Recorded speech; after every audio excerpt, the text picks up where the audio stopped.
right, we're going to go ahead and get started. So just make sure that you have all distractions out of the way.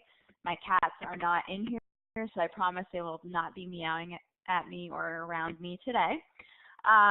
We are going to start our session, and right now it's 12:02. This is Saturday, February 7th, for anybody who is not here and might be listening in later. So we will go ahead and do a quality check. So if you see the red record or red recording up in the upper right corner, please type yes into the chat box. Okay. Next, give me, hey, you guys are ahead of me. Green check if you can see quality check at the top. Okay, so there's good. And then give me a green check, yes, if you can hear me okay. Okay, good. And last thing, smiley face, if the volume is at a level where you can hear me effectively. So smiley face, you can use the one right under my name, or you can use the one in the bottom. There we go. No worries.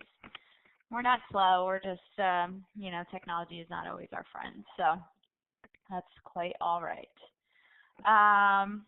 Okay.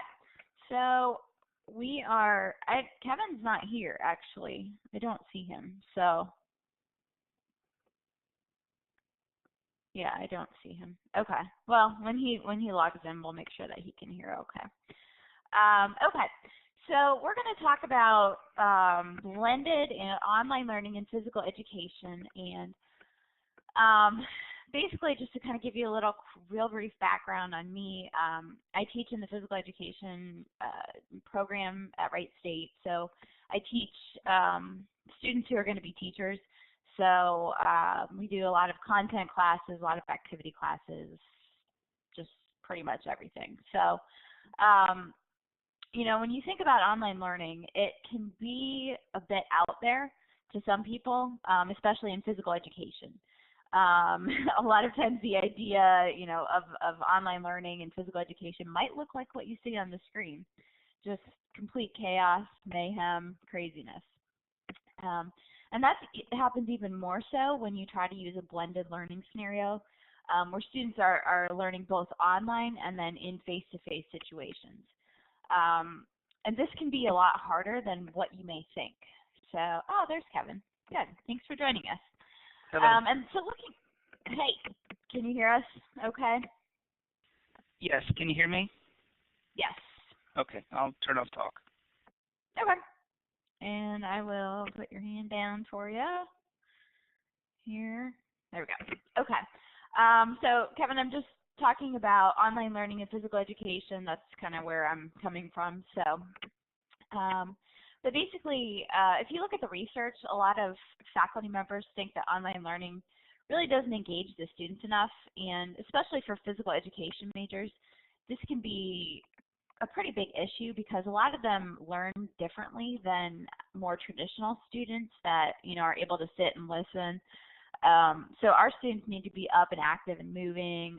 They learn by doing, and that becomes a little more difficult in an online situation. So today we're going to discuss blended learning and how that can be an option to enhance the physical education program for students who are in college or those who want to become teachers.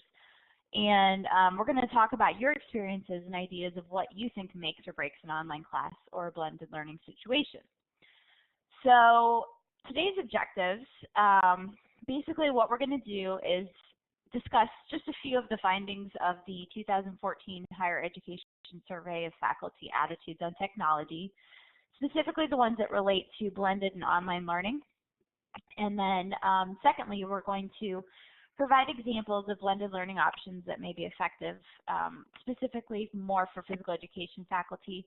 But, you know, obviously, I think most of us are also in some way teachers, hopefully, so you can maybe take that to a situation where you might be teaching as well. And then the third is to discuss the role of learning management systems and how those can be used to integrate technology into blended learning situations. So let's take a vote.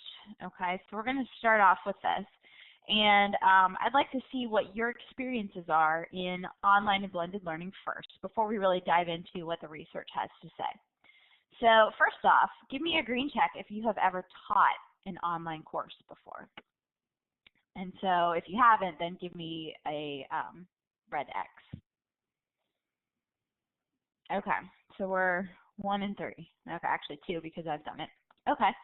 How about a green check if you've been a student in an online course? Everybody should give me a green check there because you're students now, so. All right, good. How about then, thirdly, give me a green check if you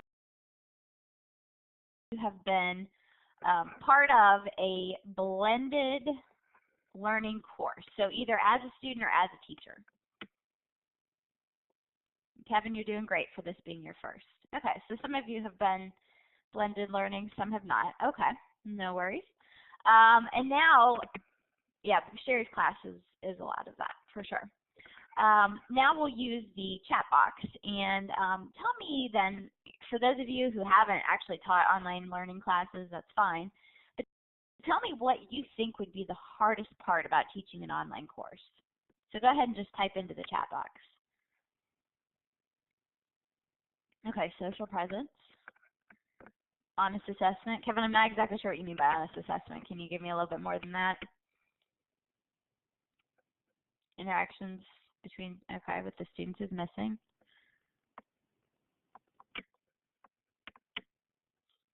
Social presence.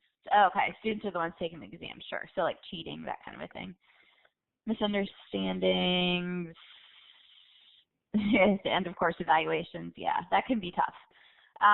So how about then type into the chat box what you think would be the easiest part about teaching an online course.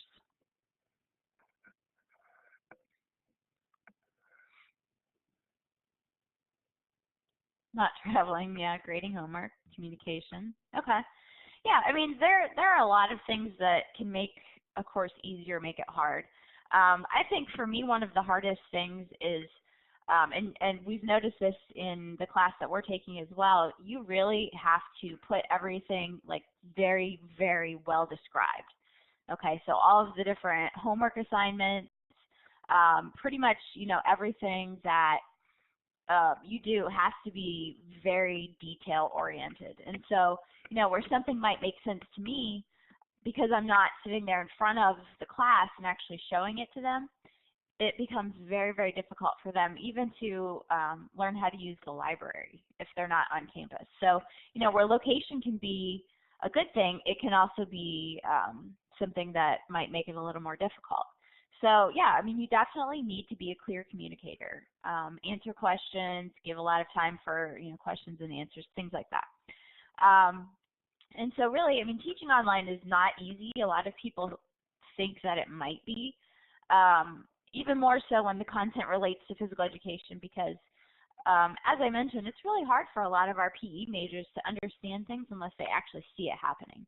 And so this is where blended learning can be a helpful situation. So we're going to move on, and we're going to talk a little bit about learning management systems and how those kind of help face-to-face or online courses. So the survey that I mentioned, the 2014 Higher Ed Survey of Faculty Attitudes, basically one of the things that they found was that a majority of faculty members do use a learning management system. So something like Pilot, which is what we use, but I know Ohio State uses Carmen, there's Moodle, Blackboard, you know, all of those different learning management systems. So, you know, I think in that case, the majority was like 85% said that they actually used it. And so through the use of a learning management system, do you think this would be considered blended learning? So go ahead and type into the chat box yes or no. No? Okay. And this is, I mean, it can be an opinion. Not a right or wrong answer, maybe. Okay. So tell me why you believe what you believe then. Again, type into the chat box. So we have some no's, we have some yeses, we have a maybe. We got a little bit of everything.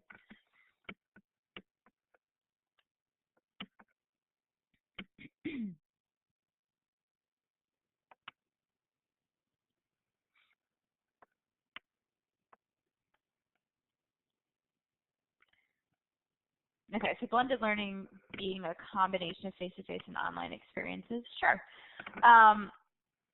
And with that, the learning management systems do have a lot of different features, like Kevin mentioned, that are nice.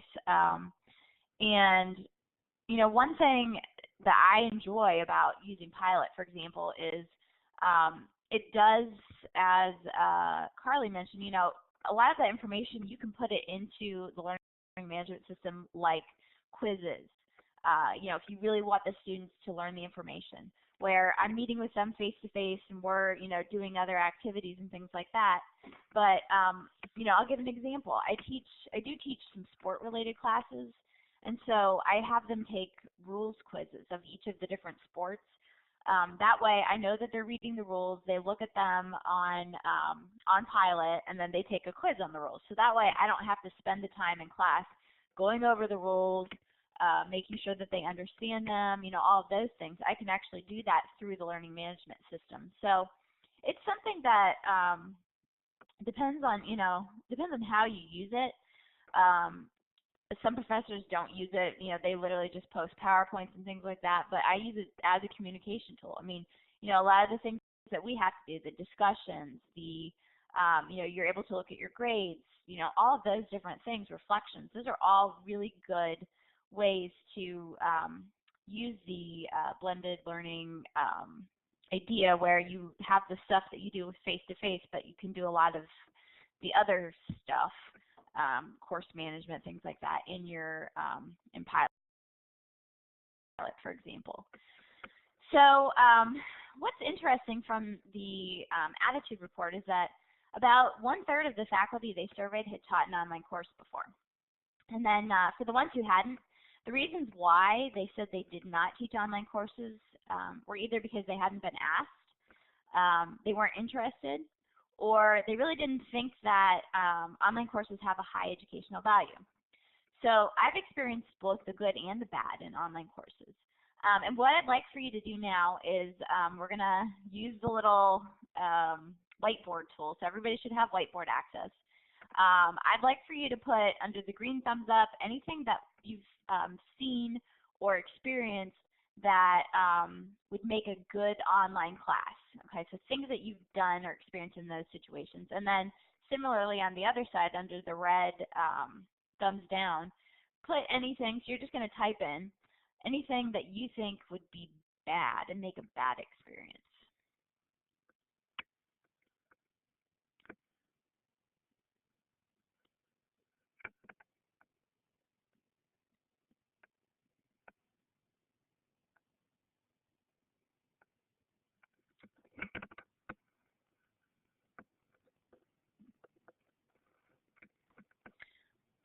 So it might be easier if you use the text, so like the letter, the little thing that has the A beside it, rather than drawing lines. So I'm going to delete this little line here that we have.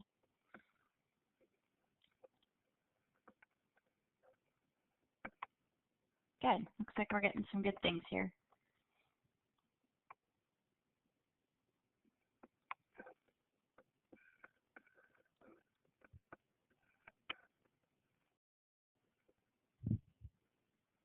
Okay, so we'll go with what we've got just for the sake of time.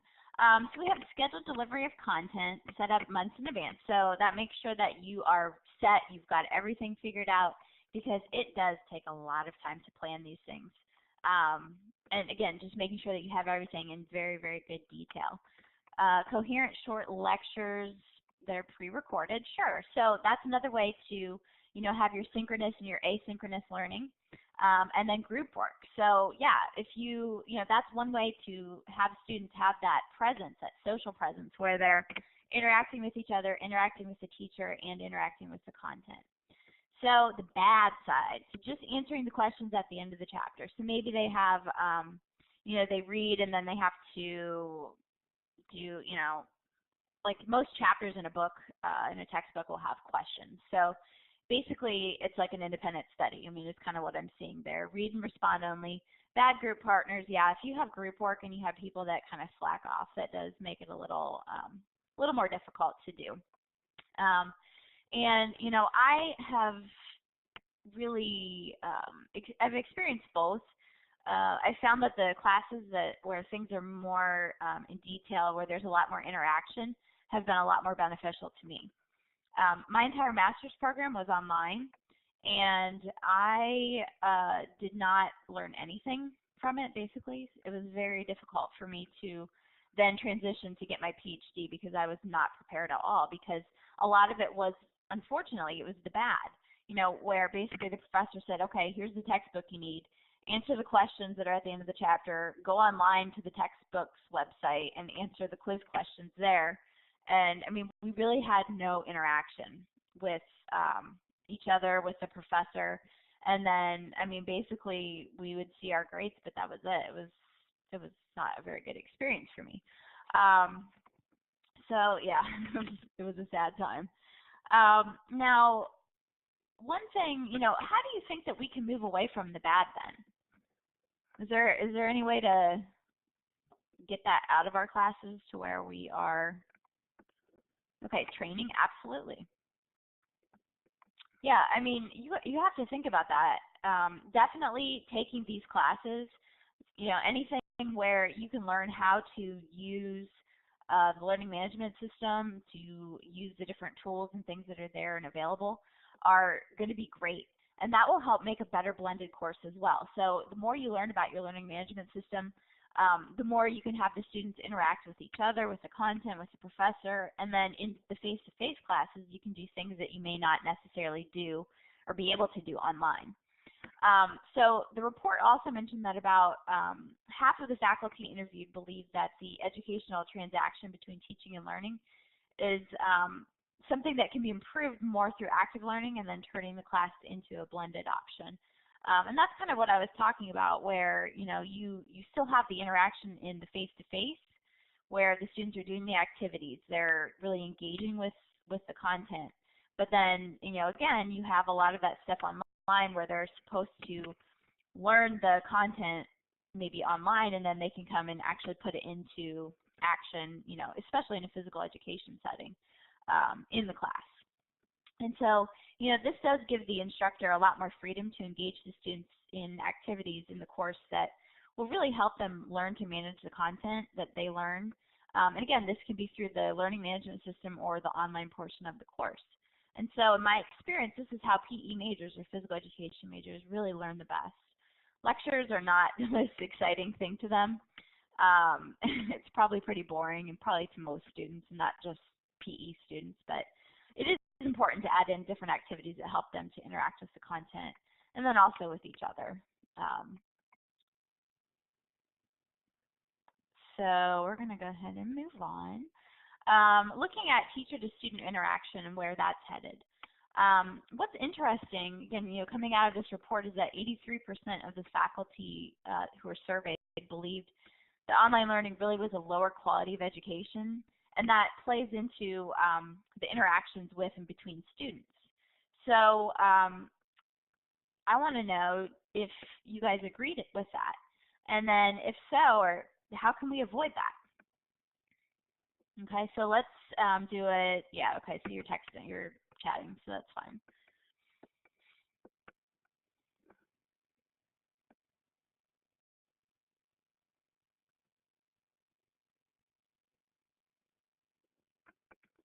Okay, so we're getting there. We're not all the way there yet.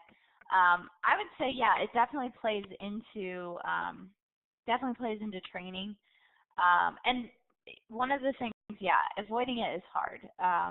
You definitely have to teach people how to be good online instructors, because, unfortunately, if Carly, when I did a class before, if I emailed a lot, I felt needy. You know what? I tell my students, I'm like, please email me, ask me questions, give me feedback, help me make this better. And that's one of the things where, hopefully it's giving me good rapport with them. It's helping them to learn more and to feel like it's okay to ask questions. And so, again, this could be where that blended learning comes into play. One of the things in Yeah, I mean, and that's the case. You know, a lot of times email is the only way to connect with the professor. So, you know, the nice thing is using the discussions, using reflections and things like that where you can kind of respond to each other and to the things that you see and hear in the actual face-to-face class or in the online class or online portion. One of the things that Garrison mentions about blended learning is that it really is integrating online and in-person activities. And so that's where a lot of faculty see the disconnect. It's really in looking more at the traditional quote-unquote online courses where really there's no interaction between teacher and student, student and student. And so, you know, really if you look ahead, the future of online learning has no limit. I mean, think about all the different advances in technology that we've experienced. There's a ton of things that people and professors can use to really enhance the interactions between students in your online or blended learning courses. And one of the things that I'm actually thinking about starting to use is social media. So what I'd like to know now is, has anybody used social media to really enhance interaction between your students? And if you have, raise your hand and let us know what you've done, if anybody has. Okay, Carly, what have you done?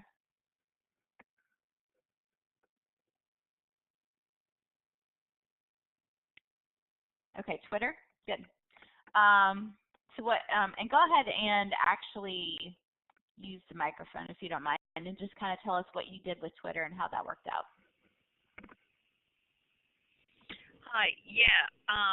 We use Twitter a lot, actually, in my district to do announcements. I don't do a lot of back and forth communication except for email with my students. Like, I don't have a Facebook page or anything like that. But with Twitter, like with our film festival, the students will see what I put out or announcements. My superintendent uses a lot. He's been quite innovative in my K-12 district in integrating some of those things because that seems to be the mainstream way to do that and connect with people in the community even. So that's what we've done. Awesome. Yeah, that's really cool. And that's something, there's some associations that I'm a part of that have done some of that as well. They do Twitter and LinkedIn and Facebook as well. So, you know, we have all these different social media outlets that we're trying to get the word out about what it is that we do. And, you know, it would be the same thing as, you know, Carly was saying with the things that she's doing and she's engaged in. So good. It's nice to see that, you know, again, we have technology is just heading in a great direction. So basically, you know, in review, blended learning can take the best of both worlds between online learning and face-to-face education. So, you know, what you see here is the different things that we do with our physical education majors. And, you know, really it can make a richer educational experience by integrating all of these things. So you see, you know, the gymnasium, you see the classroom setting, and you see the online portion of it. And so, you know, really you want to think about for whatever it is that you teach, you know, we right now in the physical education world maybe go more from the gymnasium there on the upper left corner and the classroom. We kind of go back and forth between those two things. And so, you know, one area where we need to start heading is to integrate more of that online component to really help the students maybe engage more with the content that way, and then they can put that content into action either in the classroom setting or in the gym, kind of depending on what it is that we do. And, you know, of course, keep in mind that our PE majors, our physical education majors, do really take actual